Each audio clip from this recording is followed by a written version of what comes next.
This 5-minute solution will show you how to use OBS as camera source on Discord.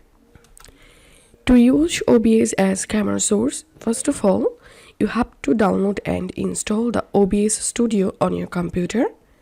So open your browser and search for OBS Studio download and click on download OBS Studio. And now download the OBS Studio according to your system requirements. You can download for Windows, Apple and Linux. So once it's downloaded, you have to install the OBS Studio and launch it. And then open your Discord and go to user settings. Scroll down to this left-hand menu and click on voice and video.